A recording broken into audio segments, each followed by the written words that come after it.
Welcome to Murder with the Missus. I'm Darren. And I'm Amy, and today we're going to tell you about Jennifer Kairis. Don't forget to smash that like button and go and check us out on YouTube, Spotify, Apple Podcasts, Podbean, and Facebook. Like, share, subscribe, and don't forget to tell your friends. We cover cases all the time where reports are amended. And a second opinion is not necessarily a bad thing.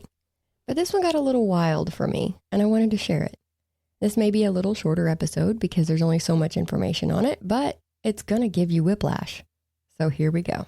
It's in Winter Park, Florida, and I feel like we've been there a lot through the podcast recently. Jennifer was born in 1978. She loved everybody and trusted everyone. She wore her heart on her sleeve. And she was also born with the acting bug. She was happy and goofy, so it came naturally that she would want to entertain. She loved to perform, dance, and sing. So by the time she was in high school, she joined the drama department. She graduated from high school in 1996 and went to Rollins College as a theater major. Her parents, Barbara and John, only lived about 20 to 30 minutes away, so they were able to see each other all the time. And that's always good. It's close enough if you need them, but, far enough away if you don't. Right. It's a perfect little setup. Yeah. Now, it was the end of 97, beginning of 98 that she started dating Paul. Paul was a member of the, let me butcher this, Tau Kappa Epsilon fraternity. There we go. Barbara says she only met him one time, and he was standoffish. He barely said 2 words to them. But since Jennifer had started dating Paul, she has spent less time in the theater and more time partying. Her friend Shannon, who was in the theater program with her, says that she wasn't like out of control or anything. She was just spending more time having a good time than she used to. And those were my words, not hers.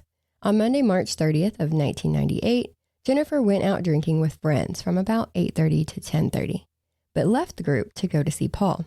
His frat was having a party that night, and she had already had several drinks before she got there, and she kept drinking once she did. She got very drunk, and that pissed Paul off. So they got into an argument, and he had one of the junior pledges, Tim, walk her back to her dorm at around 3 a.m. to put her to bed. He had some other guy walk his drunk girlfriend home and put her to bed. Yes. Yeah, that's a great idea. What could go wrong? All kinds of things. Her parents also felt some type of way about it when they found out too. Now the next morning, so Tuesday morning, Jennifer doesn't come to theater class. Shannon finds out that Jennifer didn't go to any of her classes that day. So she calls Barbara and asks if Jennifer is there with them. She is not. So Shannon goes over to Jennifer's dorm. This is pre-cell phone in everybody's pocket days. So Barbara's calling Jennifer's landline. That is a phone that stays in your house and is connected to the wall with a cord for you youngsters. And this is before the rotary phone. This is after the rotary phone. So this is a little bit more advanced where you just push the buttons. Yeah, you push them. Yeah. There's actual buttons. Yeah, the rotary is the zzz. Yeah. Oh, we said that at the same time. Wow. So Barbara's calling Jennifer every 10 minutes or so, which I really think it was a lot shorter than 10 minutes. And Shannon made it to the dorm. She was knocking on the door, but wasn't getting an answer. So she went and got the RA, Carlos. Carlos came back with her, and he knocks on the door too. Now, he has keys to all the dorm rooms for emergencies, but he doesn't just want to let himself in. Jennifer, however, is not coming to the door, and that phone is inside ringing off the hook. He knows that if someone is in there and can get to that phone, that they're going to answer it, if not only to just stop that damn noise. So he feels like he is justified to open the door. This is about 9:30 p.m. Jennifer's body is laying on the floor, face down, but her right leg is still on the bed. Her underwear is visible and bunched up, so he immediately thought that there was a struggle. This is not a natural position. He touches her neck to check for a pulse, and he realizes that her body is stiff. He made Shannon get out of the room and go next door to call campus safety. Did he answer her phone? I bet his mom's still calling. Barbara is still calling, yes, and Carlos does answer the phone. He tells her that Jennifer has passed away and she needs to get to the campus. Poor Barbara couldn't make sense of it. It was a shock. One of those times that you can hear the words, but your brain can't make them make sense. Police and paramedics arrive and Jennifer is declared deceased at 9:37 p.m. They covered her body with a comforter from the bed. Police said the position of her body and the scene itself was suspicious, like there had been a struggle. There appeared to be fluid, possibly blood, coming from her mouth. There was bruising on her legs. Her skirt was hiked up from the front and her underwear had been pushed to the side, indicating possible sexual assault or attempted sexual assault. The room was in disarray, but it is a college dorm and not expected to be perfect. But the family and friends say that she is a very tidy person, so this was not like her. There were pill bottles on the dresser, which was Wellbutrin. That's an antidepressant, and the bottle was open. They decided they needed to treat this like a homicide. Oh, you're kidding me. Right off the bat. Usually they're like, oh, that pill bottle's open. Suicide. Done. Wrap it up. But not this cop. This is what we're talking about. Yeah. We talked about this in the last one. Like the last couple of episodes, I think. I mean, they came in, they seen it. I mean, the way we describe it, it's like, hey, this was... Red flag. This was a homicide. You know, something's going on. Something's not right. It's hinky. And, and they're automatically like suicide. Mm-hmm. And it's more of they don't want to investigate. They don't want to do their job. They don't want to do the paperwork. Right.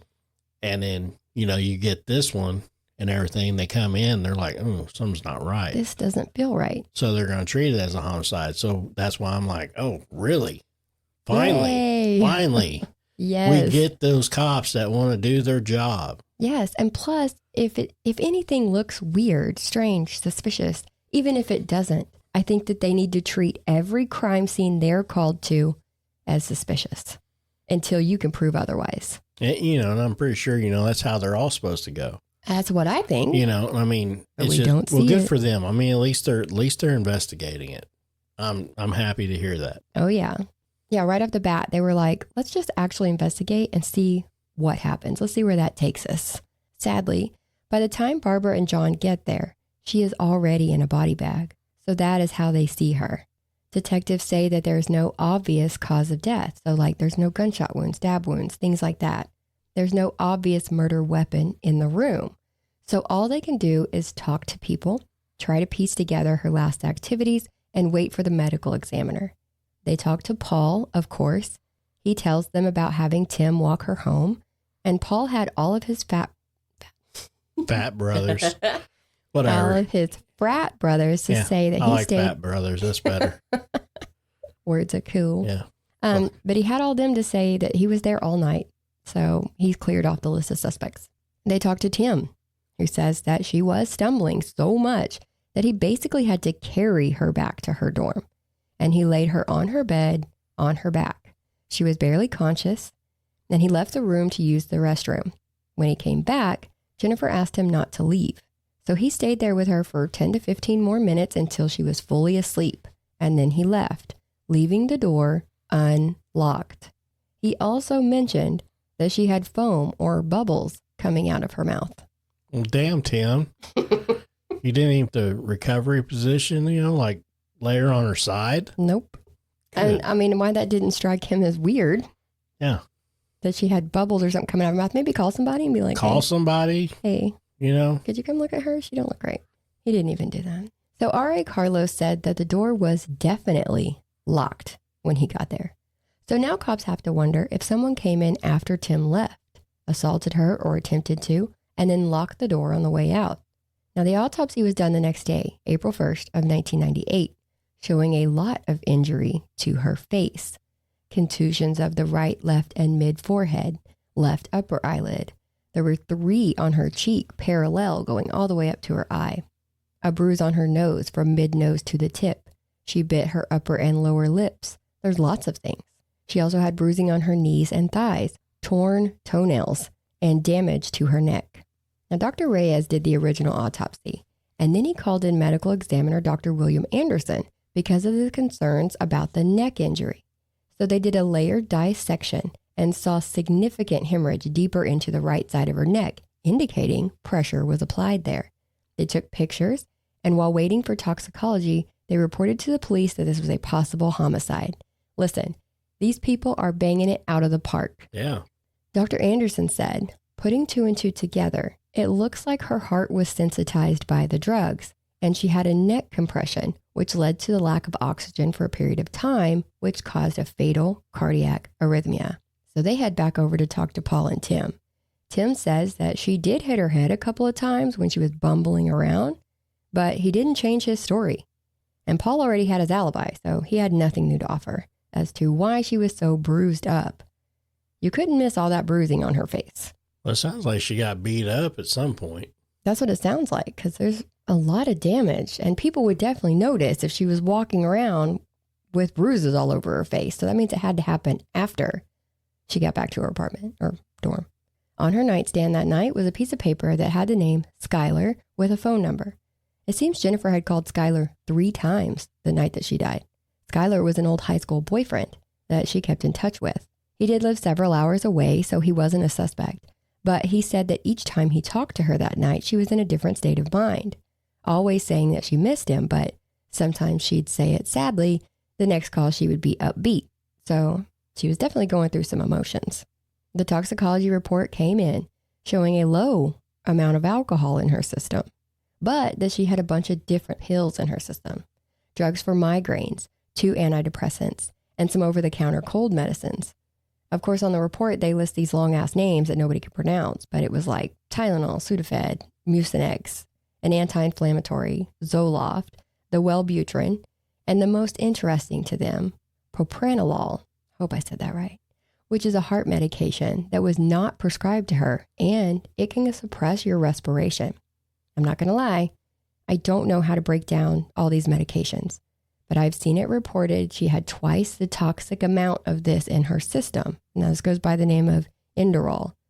Her tox report says she had 4.5 milligrams per liter. But the docs that did the original one, the 2 guys, said that none of these were in a lethal range individually, but together could cause a cardiac episode.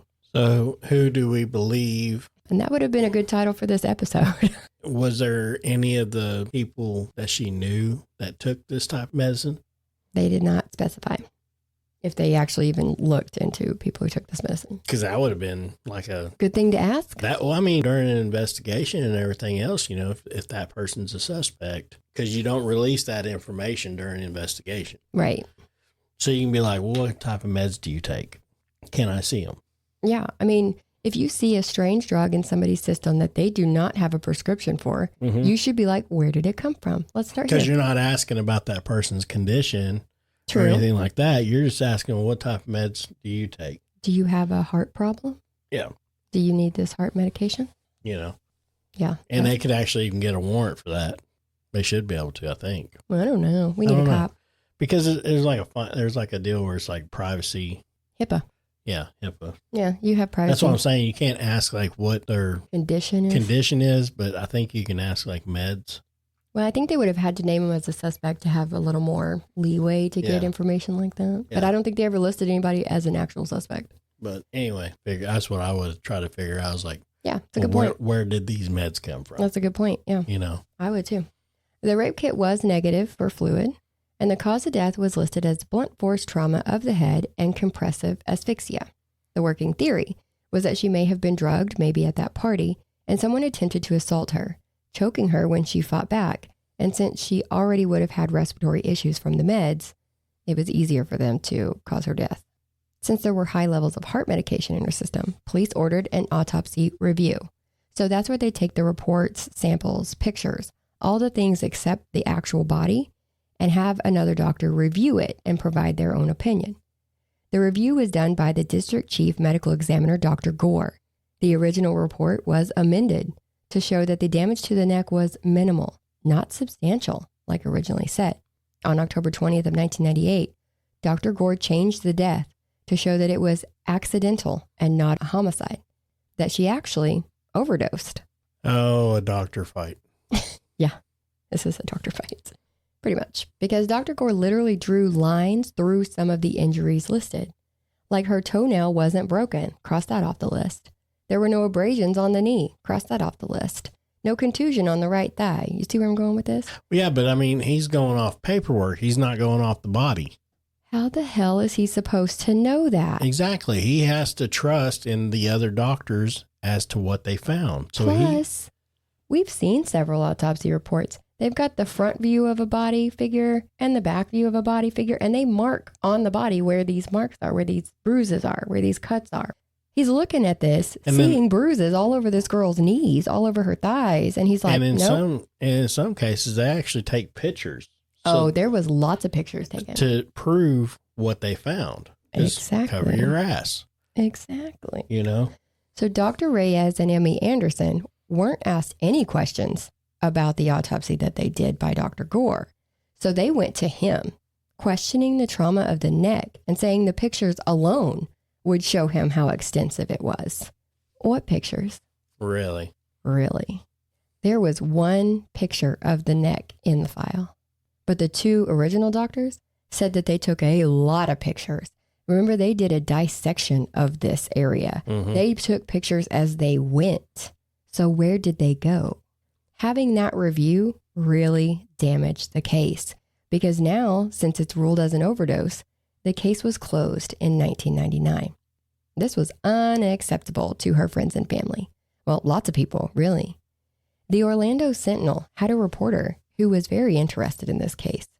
So in January of 2004, they did an article because they saw some issues with the investigation, like that a detective left the rape kit in the morgue for 10 weeks before he finally picked it up and took it to the state crime lab. Well, and that's contaminated. There are things in these kits that have a clock on them. Like, you have to get these things taken care of. Sadly, it's not uncommon for these to not be processed properly, but that is for another day. The article also showed that there were hairs, one found in her mouth and some on her body, that police never tested. And on April 2nd of 2002, all the evidence was destroyed because the case was listed as an accident. Also in 2004, Dr. Gore got investigated for other autopsies that he messed up on. Not related to this case, but he was removed as being able to do autopsies, and then he retired within a couple of months. But petitions went around, and everyone was pushing for Jennifer's case to be reopened.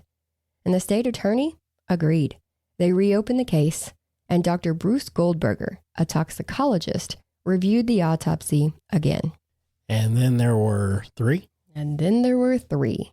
3 reports by 4 different doctors now. Dr. Goldberger decided that this was a suicide. Oh my God. What the fuck? He says that she woke up, took a bunch of pills, locked the door, and went out her own way. But there were no signs of her being suicidal, according to friends and family. Sometimes she got sad. Sometimes she let it get to her if people were hypercritical about the theater They stuff. just traded one jackass for another. Yes. And we know she suffered from depression because she had antidepressants in her system, but not to the extent to hurt herself. But I mean, okay, so they use antidepressants for many things. Many things. All right. Mm-hmm. So like I take antidepressants, but it's not for depression. Mm-hmm. It's to help me sleep.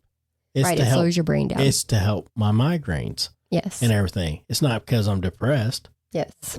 Now, they do believe that she did have some depression, yes. But that's what I'm saying, though. But they can't just go straight to that. They can't go straight to that and be like, oh, he's taking this, so obviously he's depressed.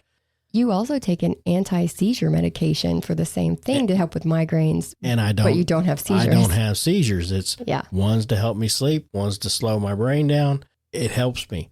I've had migraines my whole life. And I found a doctor. He made the little concoction of pills, if you want to call it, and it's not even that much.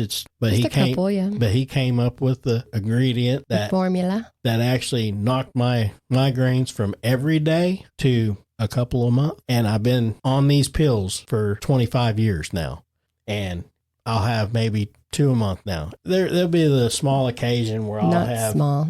There's a lot of times where you have pain from other places that will cause migraines. Yeah. With triggers. He has triggers. Yeah, I have triggers, but they're not as frequent as they used to be. And they're not as bad as they used to be. Yeah. So now when I do have them, if they are bad enough, I'm down for the day.